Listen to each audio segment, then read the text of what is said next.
រដ្ឋបាលខេត្តតាកែវបានធ្វើការប្រពនៅទិវាជាតិចាប់ប្រយុទ្ធប្រឆាំងទៅនឹងគ្រឿងញៀនឆ្នាំ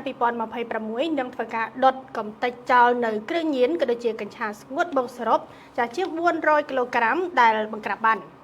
នៅព្រឹកថ្ងៃទី30ខែកក្កដាឆ្នាំ2026រដ្ឋបាលខេត្តតាកែវបានរៀបចំ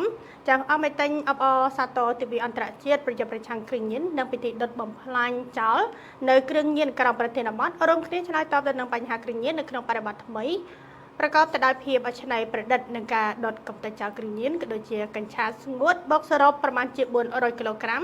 ដែលបង្ក្រាបបានប្រព្រឹត្តទៅនៅក្នុងឃុំត្រពាំងធំខាងត្បូងស្រុកត្រាំកក់ខេត្តតាកែវដែលពីទីនេះទឹកក្រៅអធិបតីភាពនៅក្នុងពោះអាយដាមយុណាស៊ីប្រធានក្រុមប្រឹក្សាខេត្តអាយដាមវិសំណាងអភិបាលនៃគណៈអភិបាលខេត្តតាកែវនិងអាយដាមឧត្តមសេនីយ៍តូខុនតារាសម្បត្តិអគ្គលេខាធិការរងនៃអាជ្ញាធរជាតិប្រយុទ្ធប្រឆាំងគ្រឿងញៀនព្រមទាំងមានការអញ្ជើញចូលរួមពីសំណាក់លោកស្រីអភិបាលរងខេត្តលោកនាយករដ្ឋបាលស្រុកខេត្តកងកម្លាំងប្រដាប់អាវុធទាំង3ប្រភេទលោកស្រីប្រធានអនុប្រធានមន្ត្រីអង្គភាពជំនាញខេត្តអភិបាលរងក្រុងស្រុកមេឃុំមេឃុំសមាជិកក្រុមប្រឹក្សាលោកគ្រូអ្នកគ្រូយុវជនកាកបាទក្រហមយុវជនកាយរដ្ឋកម្ពុជាយុវជនសសយក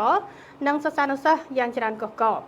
មានប្រសាសន៍នៅក្នុងឱកាសនោះអាយដាមវិសំណាងអភិបាលនៃគណៈអភិបាលខេត្តតាកែវបានធ្វើការណែនាំនិងផ្ដាំផ្ញើយ៉ាងម៉ឺងម៉ាត់ទៅដល់ក្មួយយុវជននិងសិស្សានុសិស្សទាំងអស់សូមកុំចង់សាក់លបងជាមួយនឹងគ្រឿងញៀនអសោះពីព្រោះប្រសិនបើគ្រឿងញៀនប្រសិនបើញៀនហើយវានឹងបំផ្លាញនៅអ្វីៗគ្រប់យ៉ាងនិងប៉ះពាល់យ៉ាងធ្ងន់ធ្ងរទៅលើអនាគតរបស់ខ្លួនឯងនិងបានធ្វើការអំពាវនាវទៅដល់បងប្អូនមន្ត្រីរាជការក៏ដូចជាកងកម្លាំងប្រដាប់អាវុធយុវជនសិស្សានុសិស្សនិងប្រជាពលរដ្ឋទាំងអស់រួមគ្នានិយាយថាទេចំពោះគ្រឿងញៀនហើយជិះឲ្យឆ្ងាយពី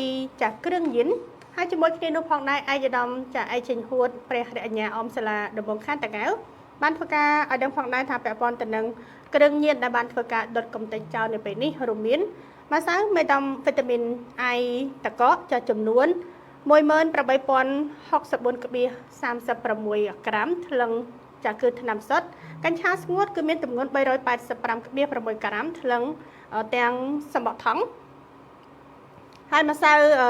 កេតាមីនគឺមានទម្ងន់ 189.35 ក្រាមថ្លឹងទាំងថ្នាំសុទ្ធហើយចំពោះម្សៅចាពណ៌ត្នោតទម្ងន់ 1923 ក្រាមថ្នាំសុទ្ធម្សៅពណ៌ស្វាយ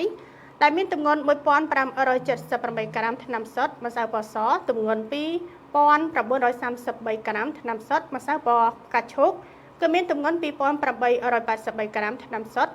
ម្សៅពណ៌ទឹកក្រូចគឺមានទម្ងន់ 2933 ក្រាមថ្នាំសុទ្ធហើយចំពោះម្សៅពណ៌ខ្មៅគឺមានទម្ងន់ 500 ក្រាមថ្នាំសុទ្ធហើយចំពោះសារធាតុទាំងអស់នេះត្រូវបានសម្រេចនៅក្នុងការរំអូសក៏ដូចជាបំផ្លាញចោលទៅតាមអំណាចសាលក្រមព្រហ្មទណ្ឌជាស្ថាពរចំពោះ